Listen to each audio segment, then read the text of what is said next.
अब आप ये दो साधन अपनाएं। पहला लक्ष्य तो आराध्य देव, इस दूसरे में दो साधन, जहां जहां मन जाए वहां से हटाकर अपने लक्ष्य में लगाना, या जहां जहां मन जाए वहीं वहीं आराध्य देव की भावना कर लेना, बस बात बन जाएगी। आराध्य देव की भावना, मेरे प्रभु हैं, ये भी मेरे प्रभु हैं। ये जो वस्तु सामने दिखाई दी, ये पहले नहीं थी, प्रभु ही थे। ये बाद में भी नहीं रहेगी, प्रभु ही रहेंगे। बीच में इस वस्तु के रूप में प्रभु ही हैं। मेरी दृष्टि काम नहीं कर रही, ठीक नहीं देख पा रही, पर हैं प्रभु ही। ऐसा शास्त्र कहते हैं, ऐसा सदगुरुदेव कहते हैं, ऐसा आचार्य कहते हैं। साधक प्रातः काल जब उठे तो गुरुदेव को प्रणाम करके निश्चय करे कि आज हम पूरा का पूरा समय आराध्य देव में लगाने की चेष्टा करेंगे। जो पूर्व में हमसे त्रुटियां हुई हैं उनको आज नहीं करेंगे।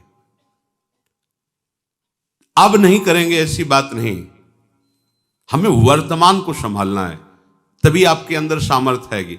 आज से कभी नहीं करेंगे तो आप हो सकता है न चल पाए, क्योंकि आप में इतनी संकल्प पवित्र बुद्धि नहीं है, इतना जोर का संकल्प नहीं है कि आपने कह दिया कि आज के बाद नहीं करेंगे तो ये भीष्म प्रतिज्ञा हो गई। आप में नहीं है ऐसी सामर्थ्य। यद्यपि आप सामर्थ्यवान हैं, पर अपनी सामर्थ्य को भूल चुके हैं। तो क्या करें? हम मन के ऊपर बोझा ना डालें कि आज के बाद कभी नहीं करेंगे। हम आज का नियम लेते हैं कि आज प्रातःकालीन गुरुदेव को प्रणाम करके हम ये नियम लेते हैं कि आज शयन तक हमसे कोई भी जो पीछे त्रुटियां हुई वो नहीं होने देंगे। पूरा का पूरा समय भगवत चिंतन करते हुए ही हम कार्य करेंगे।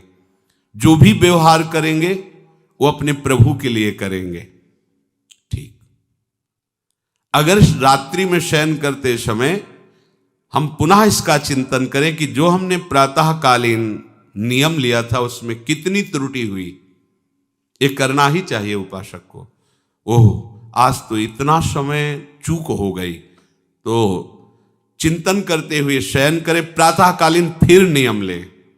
जो कल त्रुटि हुई थी वो आज नहीं हो।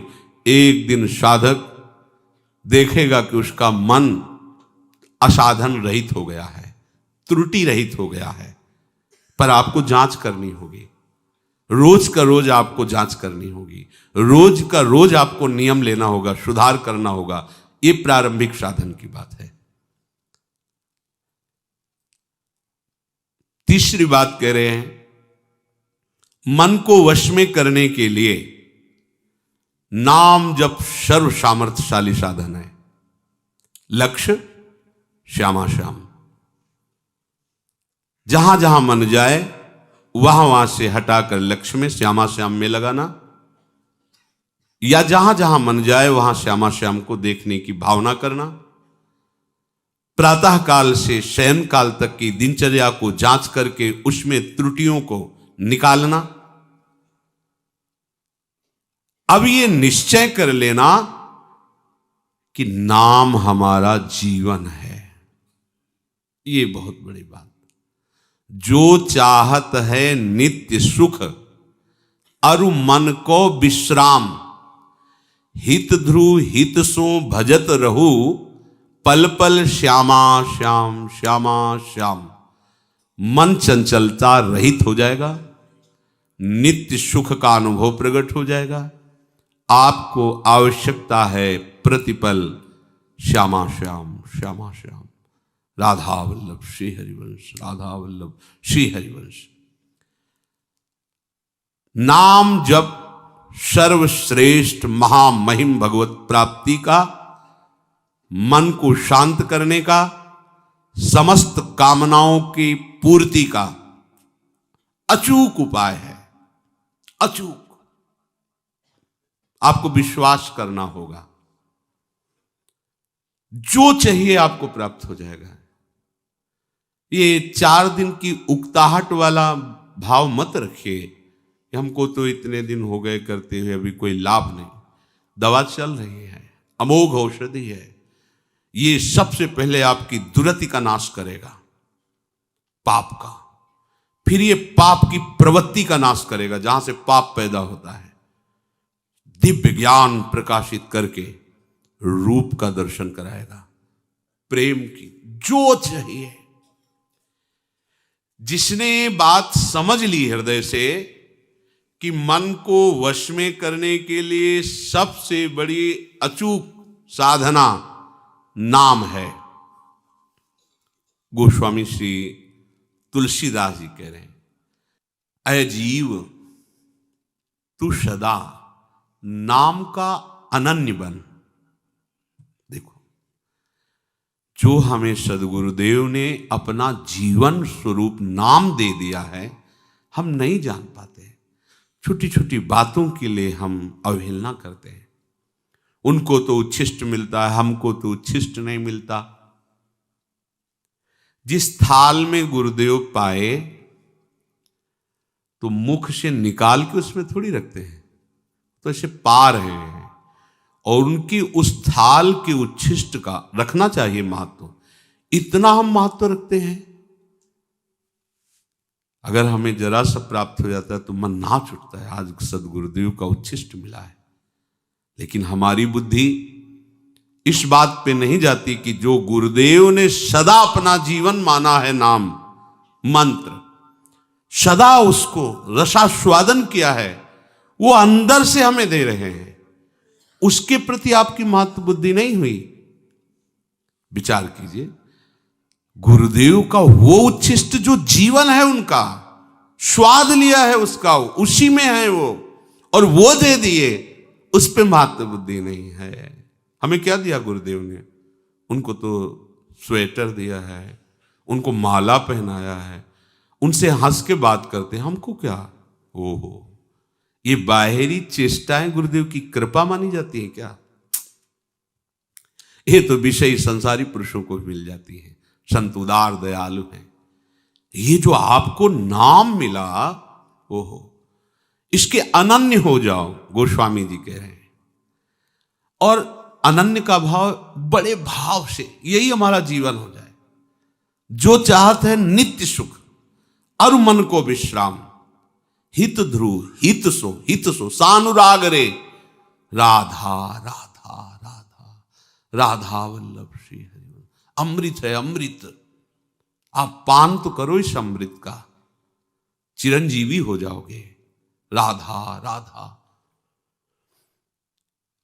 इस कलिकाल में वैराग्य, योग, यज्ञ, तपस्या, बड़े बड़े दान, ये हमें आनंद प्रदान नहीं कर सकते, क्योंकि ऐसी मलिनता है कि दान दे के अहंकार आ जाएगा तो दान का काम खत्म। और यज्ञ के लिए पवित्र सामग्री नहीं रह गई, समिधा नहीं रह गई, सब अपवित्र हो रहा है।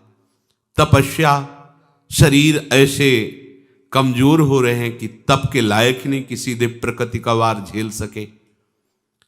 और योग तो बहुत ही कठिन है। 8 घंटे 10 घंटे सिद्धासन में बैठे हुए और पद्मासन लगाए हुए आराध्य देव के चिंतन में डूब, बड़ा कठिन है। यहां 30 मिनट एक स्थिति में तो बैठा नहीं जाता है, हिलाना डुलना। 8 घंटे 10 घंटे बिना हिले डुले, कितना कठिन योग है। प्राणों को वश में करके, शरीर को वश में करके, इंद्रियों को वश में करके, चित्त की वृत्ति का निरोध करके परमात्मा चिंतन, कितना कठिन। और वैराग्य, अब कैसा वैराग्य है? हंसी लायक वैराग्य है, उपहास करने लायक। हर वस्तु, हर व्यक्ति जैसे संसार के सुखों में मगन है, वैसे ही हमारा मन भी। तो बाहर से कपड़ा बदलने से हम वैरागी थोड़ी हो गए। राग का त्याग ही वैराग है। वैराग बिना राग का, बिना आसक्ति का, विरक्त, कहीं आसक्त नहीं, ऐसी स्थिति नहीं है। सब जगह से आसक्ति हटा ली तो शरीर में आसक्ति है, अपनी इंद्रियों का दुलार। कहां वैराग? वैराग्य प्रभु के सिवा कुछ और स्मृति में ना आना, यही सच्चा वैराग्य है। कोई भोग, कोई व्यक्ति, कोई स्थान, कोई मान बड़ाई, कुछ नहीं, एकमात्र आराध्य देव। ये हो गया राग रहित स्थिति। तो बड़ा कठिन है, ये सब तुम्हें प्राप्त हो जाएगा। ये अलग अलग करके निर्वाह करना कलिकाल बड़ा कठिन है, लेकिन इनका जो फल है वो सब तुम्हें प्राप्त हो जाएगा, एकमात्र केवल नाम का आश्रय लेने से, नाम का स्मरण करने से। शास्त्रों में दो बातें बताई गई, एक विधि और एक निषेध। ये करना है और ये नहीं करना है। कितना पढ़ोगे शास्त्र? गोस्वामी जी कह रहे हैं हम तुम्हें दो शब्दों में बता देते हैं। मेरी अनुभूति और सम्मति, प्रभु का स्मरण करना सब विधियों का परम विधि है। नाम जप रहे हो, पूरा विधि से चल रहे हो आप, और प्रभु का नाम भूल गए, सबसे बड़ी निषिद्ध बात हो गई। दो बातों में बांध दिया। विधि श्यामा श्याम का स्मरण, अब और कोई विधि हमें जानने की जरूरत नहीं। निषेध, श्यामा श्याम को भूल गए, इससे बड़ा कोई निषेध नहीं।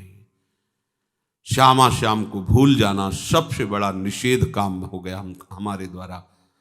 गुरु के वचनों की अवहेलना, शास्त्र की अवहेलना हमसे हो गई, क्योंकि हम प्रभु को भूल गए। जिस क्षण सबसे बड़ा निषिद्ध कार्य हो गया। गोस्वामी जी कह रहे हैं कि जो नाम है ये महामणि है, और ये जो संसार है ये सांप है। अगर ये कुछ भी तुम्हें सुख दिखाई दे रहा है इसमें, तो उसी आनंद समुद्र के एक अंश का है, और उस सुख का परम सुख नाम, उसको ले लो, संसार से अलग कर लो। जैसे सांप से मणि अलग कर लो तो फण पटक कर मर जाएगा, ऐसे ही तुम नाम शुरू करो, ये संसार मर जाएगा।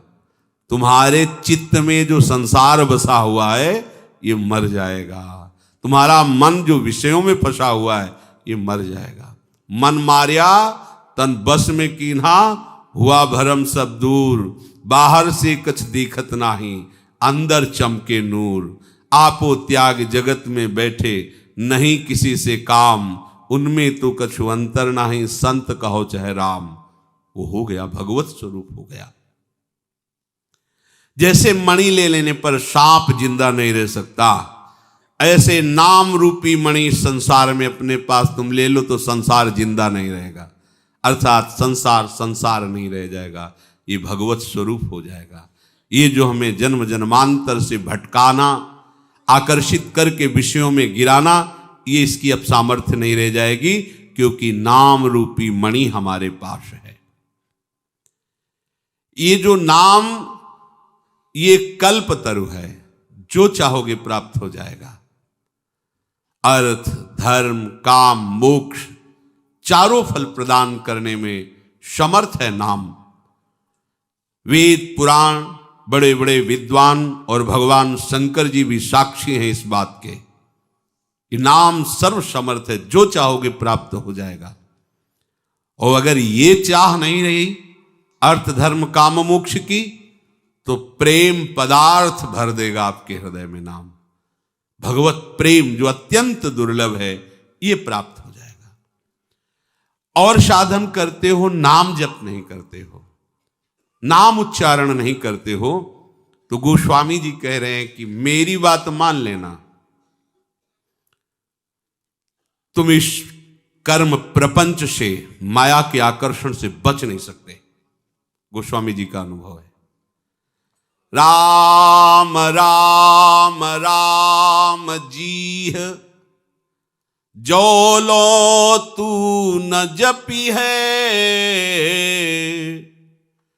तो लो तू कहूं जाए, तिहूं ताप तपी है।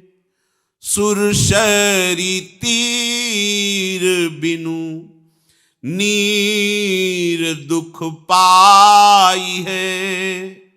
सुर तरु तरे तो ही दारिद सताई है।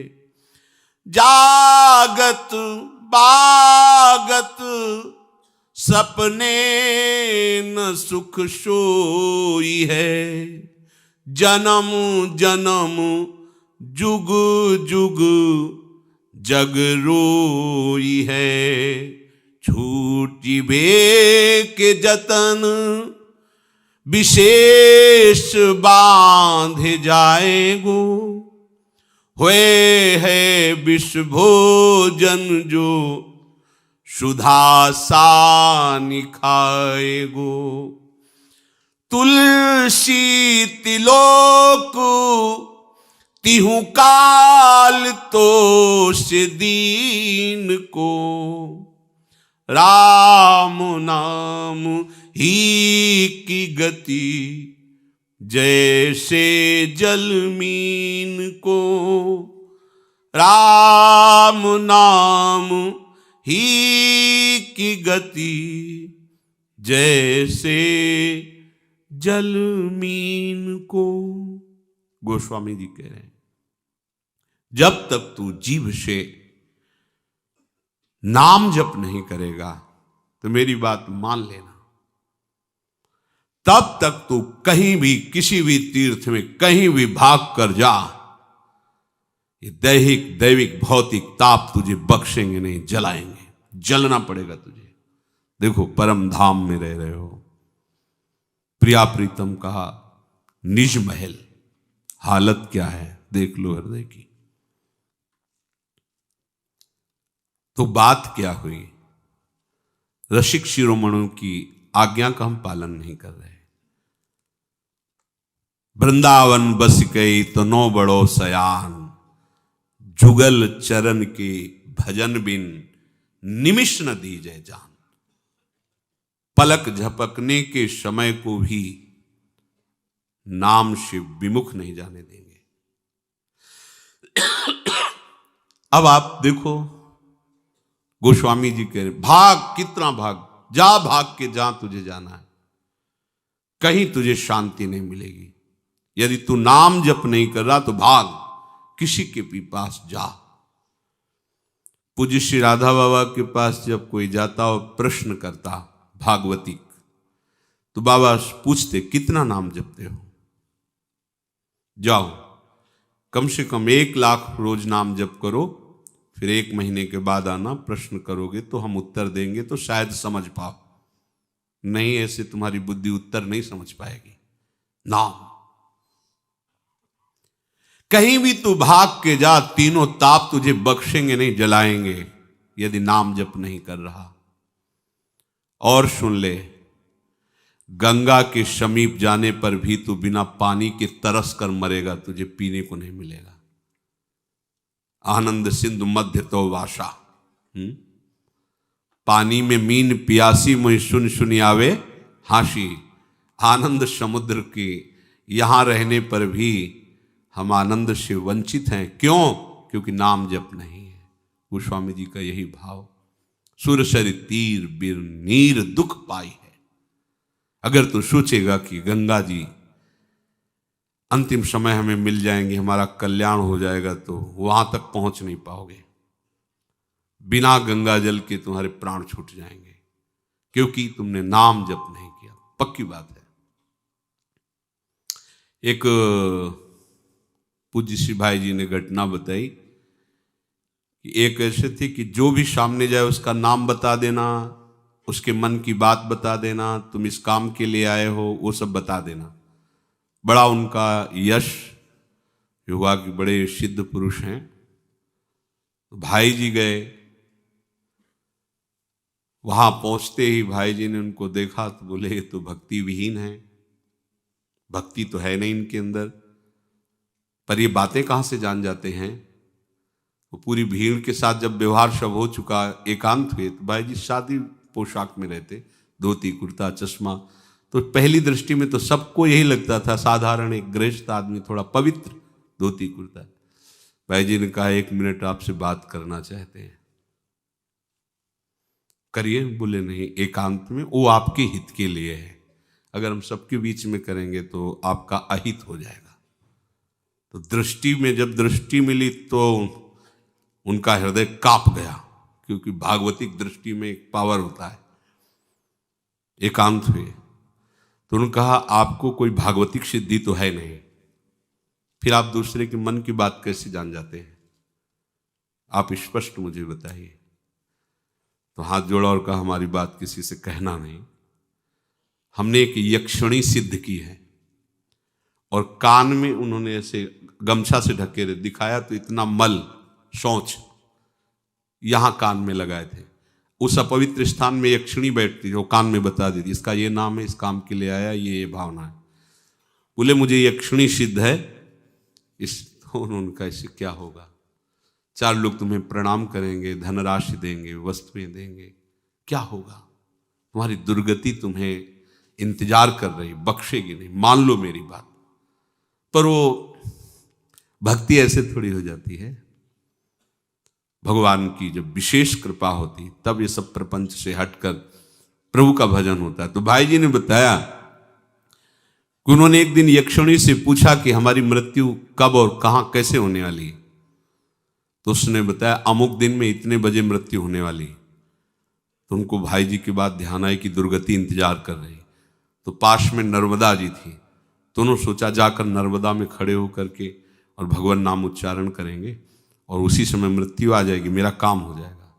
उठा के पटक दिया यक्षिणी ने, कहा जिंदगी भर हमें अपनी गुलामी में रखा, अब तुम्हें हम जाने देंगे? हमारा चिंतन करके मरो और हमारे आदेश में रहो, तुम भी यही बनो। ये गोस्वामी जी जो कह रहे इस बात को समझो। सुरसर तीर बिन नीर दुख पाई है, सुरतर उतरे तो दारिद सताए है। कल्प वृक्ष भी मिल जाए तो तुम दरिद्र ही बने रहोगे, क्योंकि नाम रूपी धन नहीं।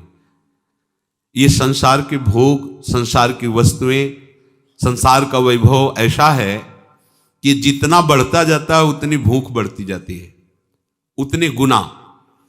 100 रुपये से पहले काम चल जाता था तो 200 की आकांक्षा हुई। जब 2 लाख रुपए हो गए तो 4 लाख की आकांक्षा हुई।